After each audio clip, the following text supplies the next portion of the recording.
Hello and welcome to 1936. I do apologize for the preempted stop that was made in 1935. We will now continue on page 83. I shorten the pages, I take away the prefix 31, looking it in the paper edition. For you who have the PDF, it will be page 11. Oh, sorry. So sorry. And the last thing I mentioned was Gegenstand and how this is used by Wittgenstein post-Tractatus in a way that is similar but also different from object. And this is the third paragraph on page 83. In the preface, Wittgenstein speaks of his investigations as concerning many subjects, as proceeding from one subject, Gegenstand, to another. One particular subject is just the privacy of pains. Pains, which not the pains, but the privacy of pains, he calls a Gegenstand in 253 C.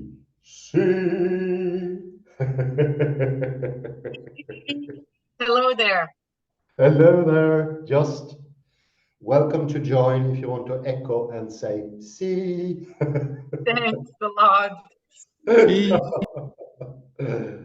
See, he uses the same word when he speaks of the subjects of psychology and the subjects of physics and of the aesthetic matters. More generally, he also speaks of the subject matter of a report.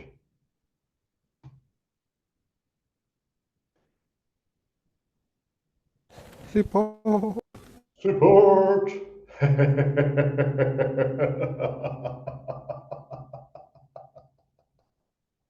Report.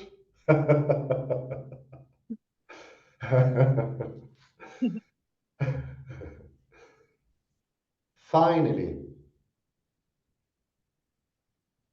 there is a most general aphorism. Grammar tells what kind of object anything is. In 373, where he also tacitly calls God an object. Object. Not an object. An object.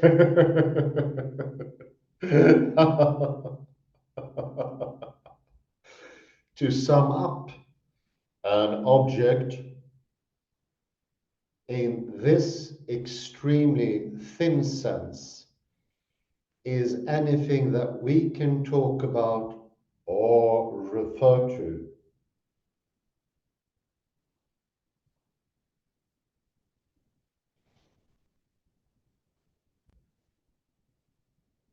McDowell's Phrygian phrase, object of reference, is apt. Apt.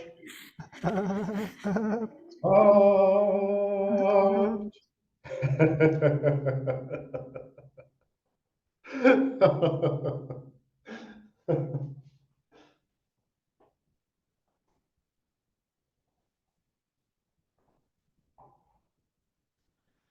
The fact that the notion of object in this thin sense is fundamental to the intellectual use of language, entitles us to regard the object and designation model as substantially the same as that use.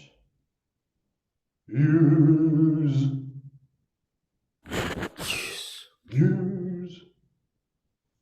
Juice. Nami nami. A nice juice, no. And this enables us to see a substantial parallel between the two diagnoses in 293C and 304B.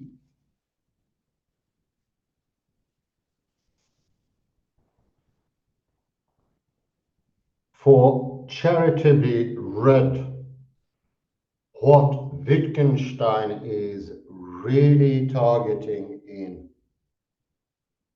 paragraph 293C is not the idea that the object and designation model is ever applicable to sensations and their expressions, but the idea that when we use language to express our sensation, we can only be making an intellectual use of language.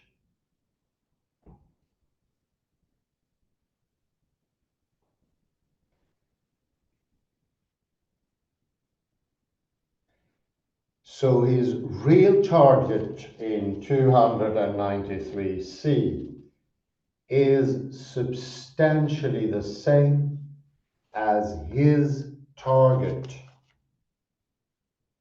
304B. That is the intellectualist conception of language.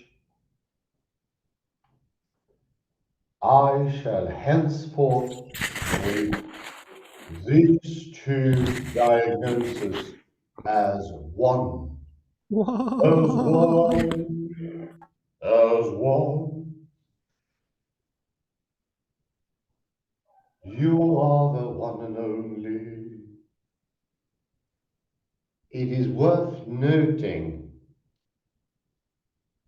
that Wittgenstein's targeting of the intellectualist conception of language in the private language argument is prefigured in his attack on the Augustinian conception of language earlier in the P.I.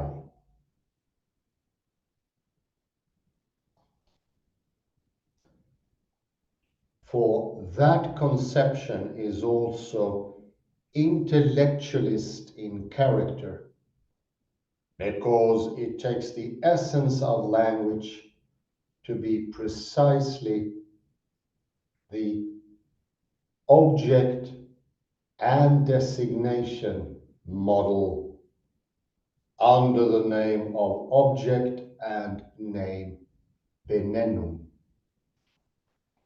Benennung.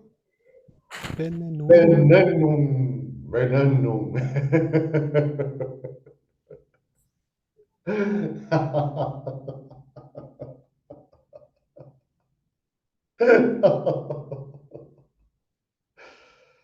Object and response. 5. Now Wittgenstein's diagnosis, namely that we can overcome the dualism of a private inner and a behavioristic outer only if we reject intellectualism about language is vulnerable to an objection. Objection, an objection.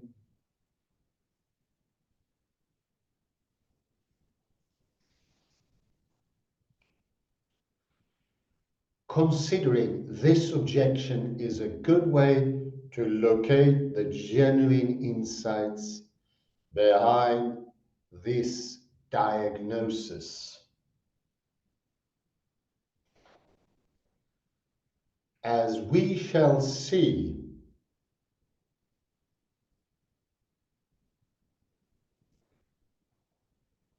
while Wittgenstein's diagnosis is wrong in letter, it is right in spirit. Wrong in letter. Is this right in spirit? Right in spirit. Magma. Dobro.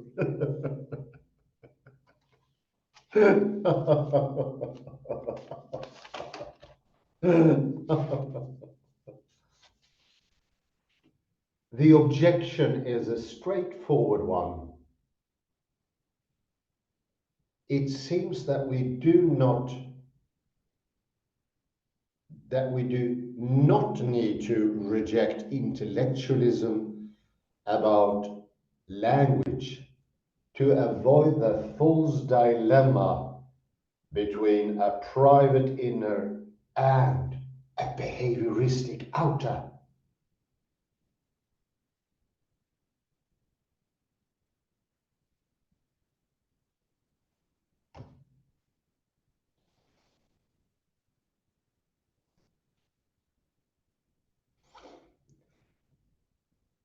To see why, consider again our earlier dissolution of the false dilemma.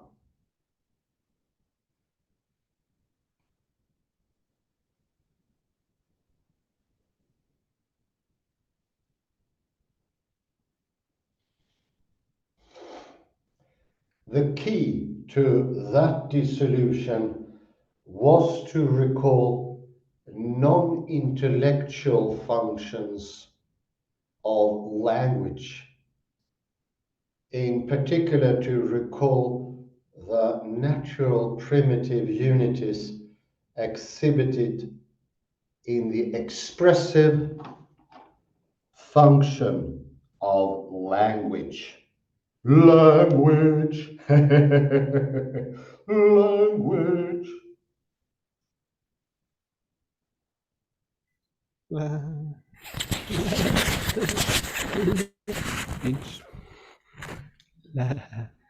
Language, language, and language.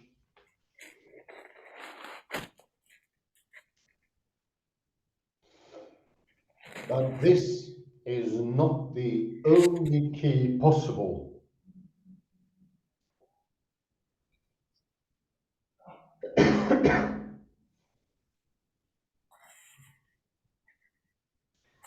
For what is needed is just a generic key.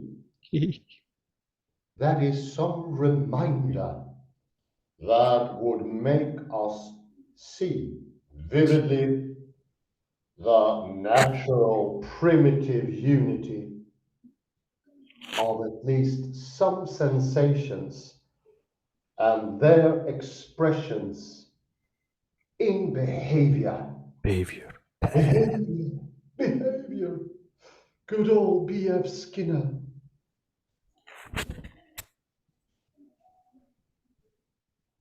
But to see this, we need not recall any non-intellectual function of language. Actually, any function of language at all. since the behavioral expressions need not involve language. This will become obvious once we turn our attention to the unity exhibited by a different set of sensations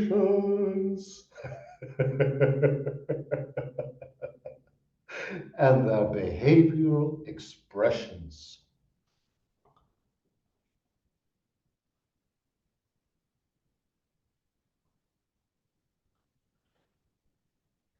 List B.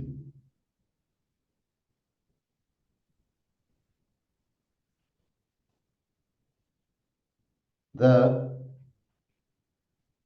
feeling of pain expressed in wincing, twisting of the body. Twisting. Wincing. The feeling of fear expressed in fleeing, fleeing like a fly.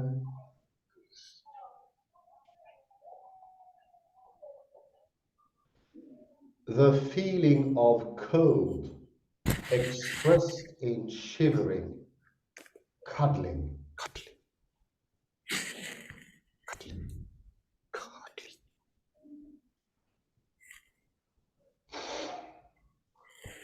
The feeling of joy expressed in smiles or in lightness of gait.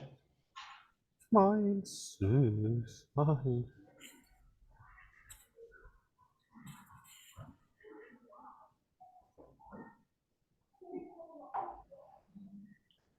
The feeling of dejection expressed in downcast eyes. Eyes. Bye. The feeling of anger expressed in glaring, fist clenching, and punching.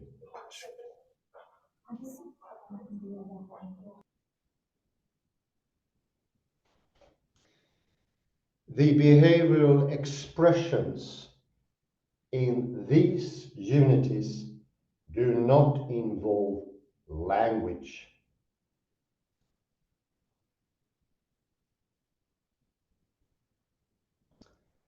But for the purpose of vividly bringing into view the natural unity of the inner and the outer, which is the key to dissolving the false dilemma. Recalling these unities be unities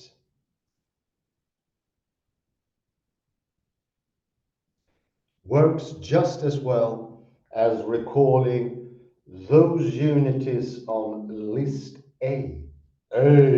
Unities.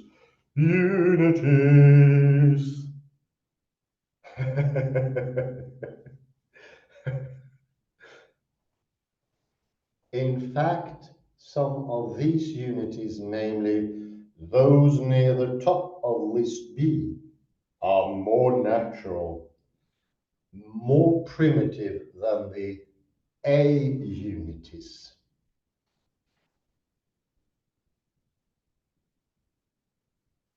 Because of A unities involve language, so have a conventional element, an element of art. Art.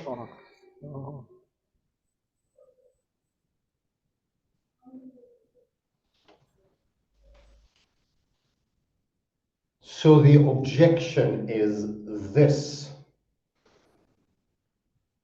We can dissolve the false dilemma between a private inner and a behavioristic outer just as effectively, if not more effectively, by appealing to the B unities. That is, without rejecting intellectualism about language. Hooray!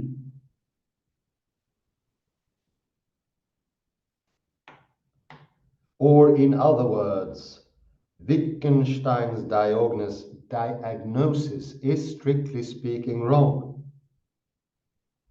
Wrong. Wrong. Wrong.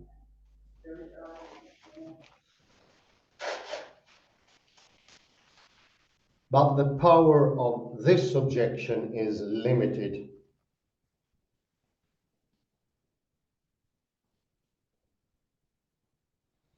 This is because while Wittgenstein's diagnosis is wrong in letter, it is still right in spirit. In spirit.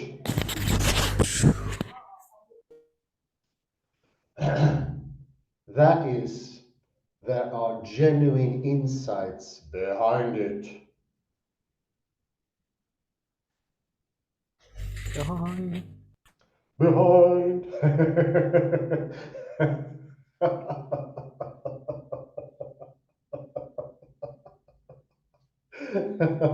Behind. We can begin to uncover these insights as follows.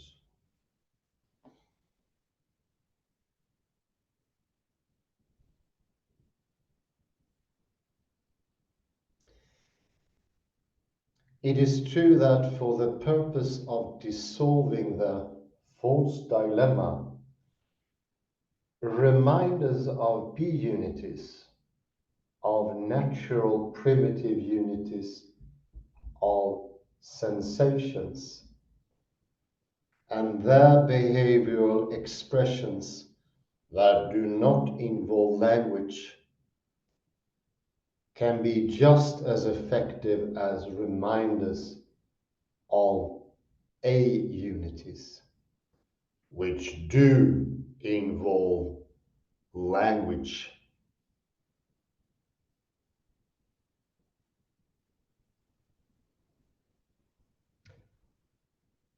But reminders of B units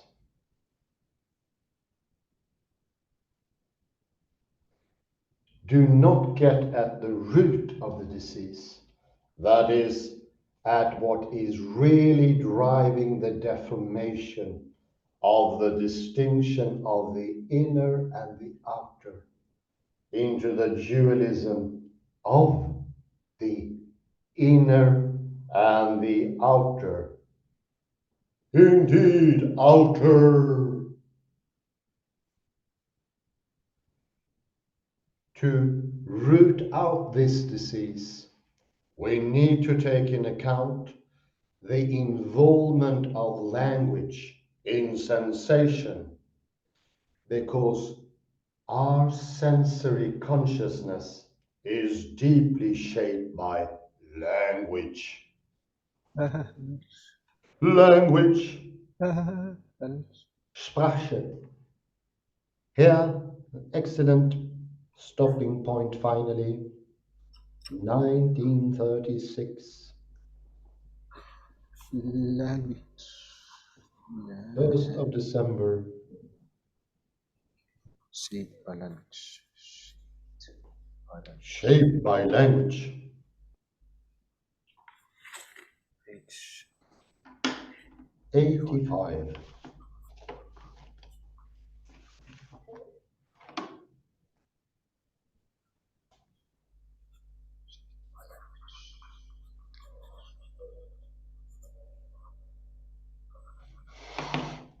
shaped by language.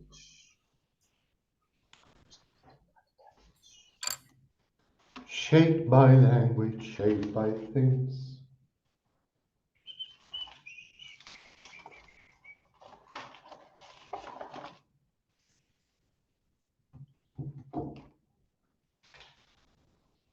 let's look at some quotes. Could there be something quotable here? Let's have a look-see. Let's have a look-see. One never knows. One can always hope.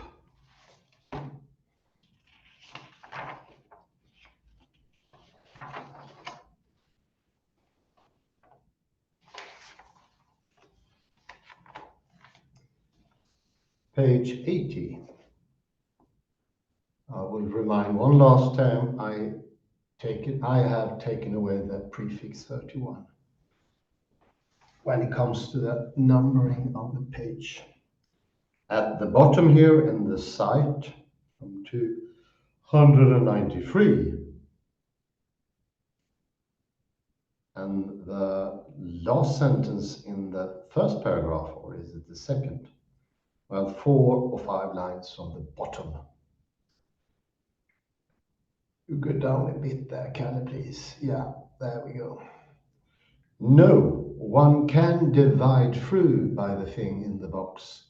It cancels out whatever it is.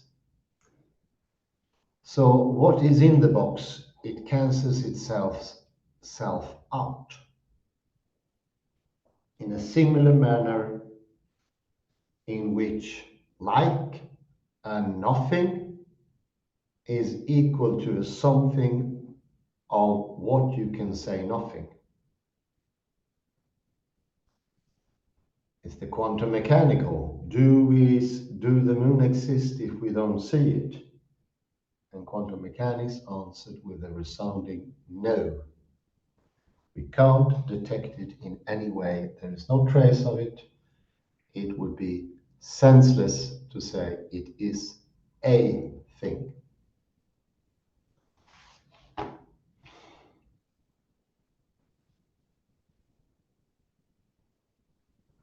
Go to page 81 here, if you could, please, Kalle. 81. His prescription for this disease is to stop using the object and designation model on sensations and their expressions. Here, do compare with Merleau-Ponty's as subject in front of an object in space, or the Klein bottle. There are some interesting differences, but furthermost similarities. It's the idea of an absolute object outside and an absolute subject inside, somewhere over the rainbow. Something like that. It's a transcendental state with no facts. It is like the son of Niels Bohr pounding his fist into the table. Do not talk about atoms as they existed. It doesn't add anything to the calculation other than confusion. And of course, as a scientist, that's the last thing you want. It's actually worse than false. There's so much focus on falsehood, or truth and untruth. But is it clear is much more pertinent.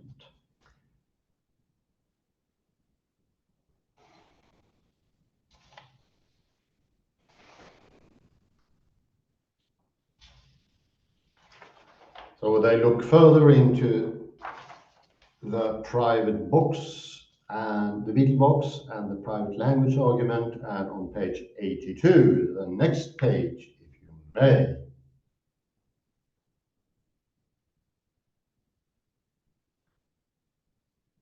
And this will be difficult. 1, 2, 3, 1, 2, 3, 4, or 5th.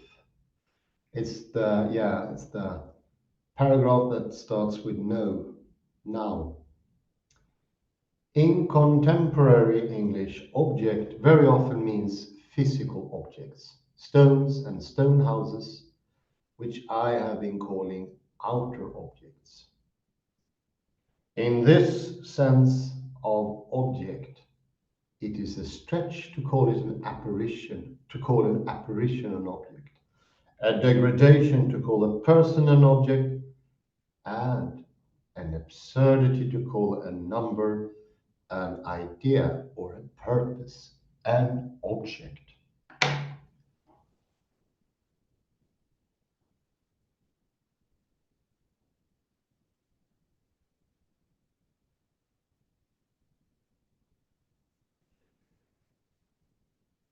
And this is very interesting, and object has become something of a living outside the language game and not making any real sense. So physical objects are really like, they're not supported by physics at all, but it's rather a feeling, and you can have this objectifying someone. It's a bad thing, making someone into an object.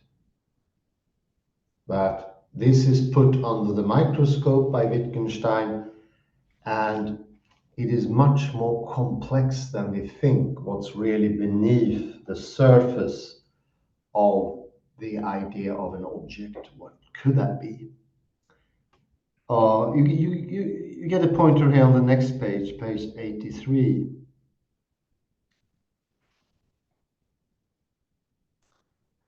Object used to be used much more freely, less constricted. And there's an example here on line 5. With what object has this war been prosecuted? Not so common now, but they are perfectly genuine. And do note, they used to be more common. So classical physics is, as usual, playing its role, changing language into become stiffer, less workable, less flexible, fixated on demonstratively absurd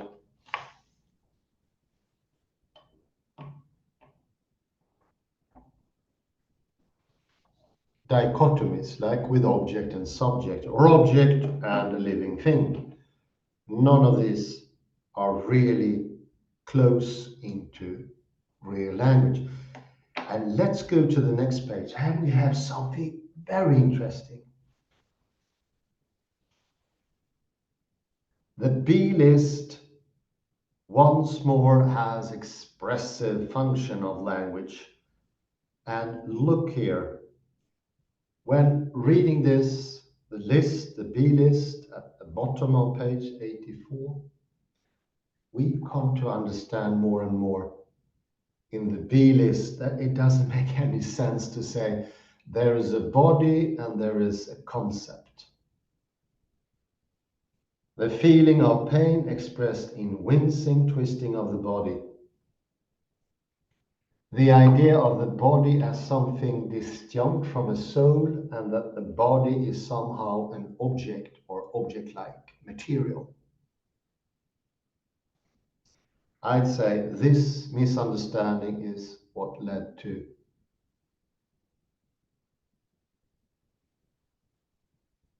that the soul disappeared. The soul disappeared at the same time as the body. The feeling of cold expressing shivering, cuddling. Those are not really physical things. That might as well be intellectual. And now you see it doesn't make any sense. And there is a reason why the body is so misused today, by quoting Frederick Matthias Alexander. The reason is that we lost our intellectual power. The body is the seat of the intellectual, as proven by Lakoff Johnson, Barbara Tversky, and others. We know that in neurology. Actually, the body is a mindset. There is no physicality to the body. And our body map, as shown by couples Matthews, if you remember them, the body map, I think it's called, shows that it's part of the language. The pod is part of the language game. And the disjunction between body and intellectual capacity, or why not, as we mentioned earlier, the sensuous and the conceptual / intellectual, doesn't hold, and even does not make sense.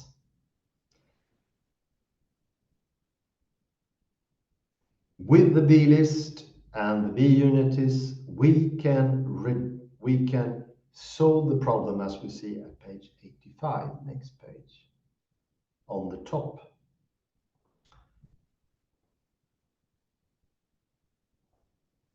That will be page 13 in the PDF.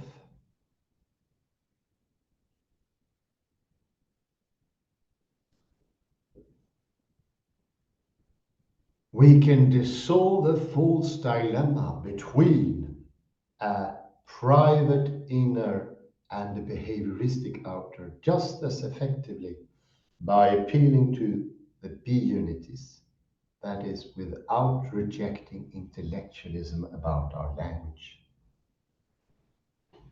And that is a fantastic progress. Criticism doesn't further any cause.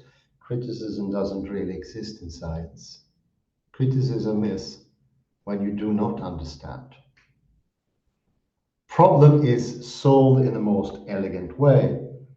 Well, it's up for us to understand it. There's always something to remember. It's tough. It's tough. It's still there. My dear fellows, Kalle, Mirja, please join.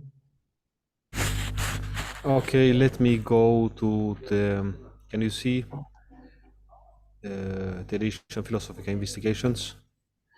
This fourth edition. Yeah, now I see. Yeah, thank you.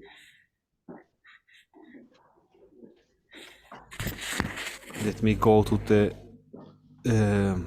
Yes, this is the famous 293 paragraph about the riddle beetle. Let me check the German to refresh my mind. What is the German word for beetle? Where is the German word? Ah, is it Schachtel? Yes, Schachtel. No, Schachtel is the box. In Swedish is schatull. And what is beetle in German?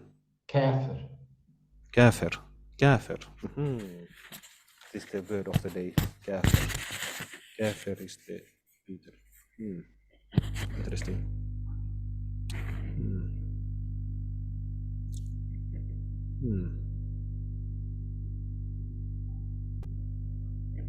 And so I want to mention two things here. Hans and I, we have discussed many times this riddle with the beetle in the box. Oh yeah.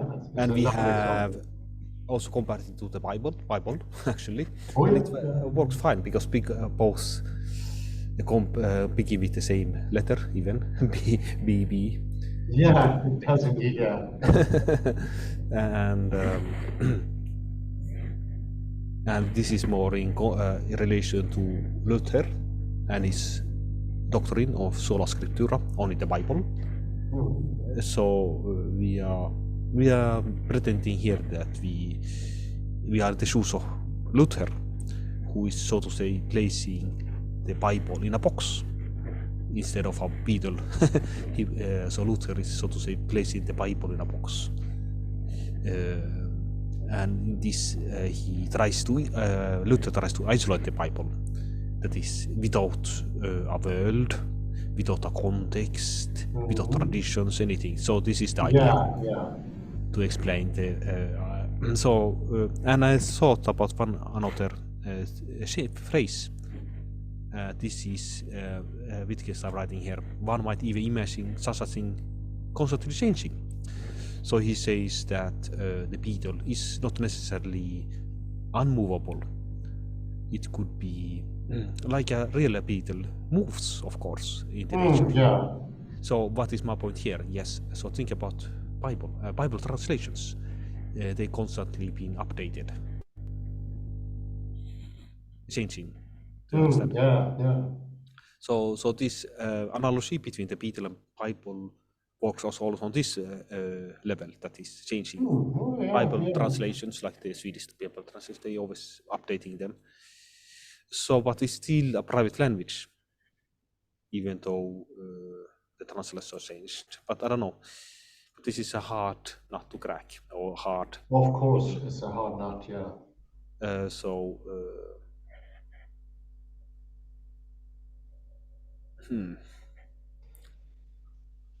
The beetle box is something that you should, my old professor said, a beetle box you can return to every week. And you will always find good things within it for every time. But let's say somebody could say, try to defend Luther and say it's the Bible and it's not like the Beetle.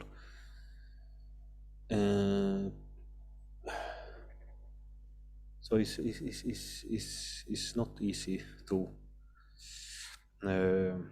I think the analogy is good because he thinks that the Beetle is completely removed from any context at all. Yeah, it's in a way, because he invents his own language game, and he says, I'm going to add meaning, and I'm going to use meaning generally as a universal thing. Like saying, what is the meaning of a word? And that use of the word meaning is absolutely no language work like that. You cannot apply the word meaning. You use it very seldom, actually, maybe in 0.1%.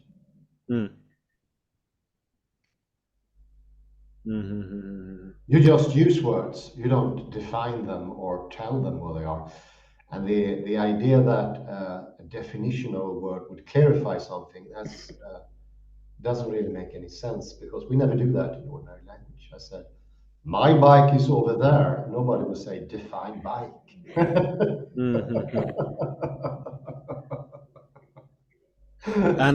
And I was thinking that Tang, the author of this paper, he speaks about the word Gegenstand. Actually, the word that is used here is Ding. Yeah, I saw that. Yeah. So Tang is not comprehensive, so to say, exhaustive. He doesn't comment on Ding. Okay, never mind. Let us go to next item. No, it was here about these expressions that you comment on, and let me give you a book recommendation. So there is this Alexander that you mentioned. Yes, for our Alexander, the genius. And let me see, it's a biography that I read, actually. We could recommend to our listeners. Amazon. It's from 1994, I still remember. No, it's not this one. Biography. Yes, this is the one. I read it 2 years ago. So this shows that duality between the inner and outer is not possible.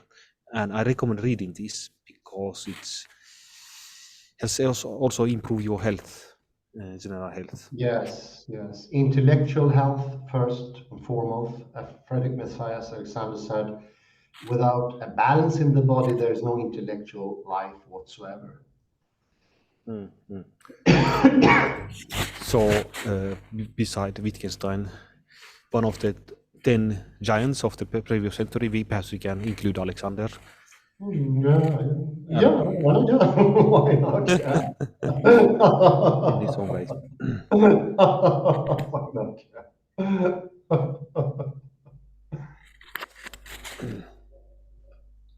Now, let Mirja, if she wants to say something, please. Yes, come in, Mirja. Do you hear me? Not really. I will go close to my PC. You know, I would mention I'm still a novice. I just like jumped into this part while hearing Hans reading. I had an example, an ongoing example in front of my eyes. what I understand, like primitively, let's say, that our mental terms have different meanings from, or they are not tied, let's say, to our behavioral criteria. And then here I thought of an example of my niece. When I'm in Copenhagen, I'm staying with my sister. And you know, my niece often takes a book and she tells me, even though she cannot read, she tells Ah, me that she can read. yeah, You know, she points with the finger. I just want yeah, to explain in detail her way. She points with her finger, like I could see she has a mental capacity to understand the visuals, even part of the letters, like, but not completely like form, you know, terms or understand the terms. no, no, And yes, no. and it's very interesting because you know, she picks up a newspaper, she picks up a book, she picks up a comic, and then she reads out the words in certain behaviors, or she reads the behaviors from the letters, not Yeah. the letters itself. Then she tells me what she has read, and then she tells me from that other behavior, and then she tells me what she was supposed to read. You know, one is what she has read, the other is one she had read. And Yeah. all that between the one and So if Mirja, if I understood it correctly, so your sister is more fixated with the form of the letters. it's my niece, not my sister. It's Yeah. a child who is I, 4 years. so she's fixated with the form of the letters, did you say? Yes, It's Mm. a superficial reading, and it's a bit of a beetle box to say that you're reading. Yeah, very No, good. but I like it. in It suits between, the you know, purpose. one thing is what she tells you that she has read from another form of behavior, and the other thing is what she was actually what she's trying to read for you, like for Yeah, you. yeah. Uh, so you know, sometimes we choose not to engage in the relevant behavior, but if we can, you know, do so, we say, "Oh, I can read," but then you know, we change the meaning of the read.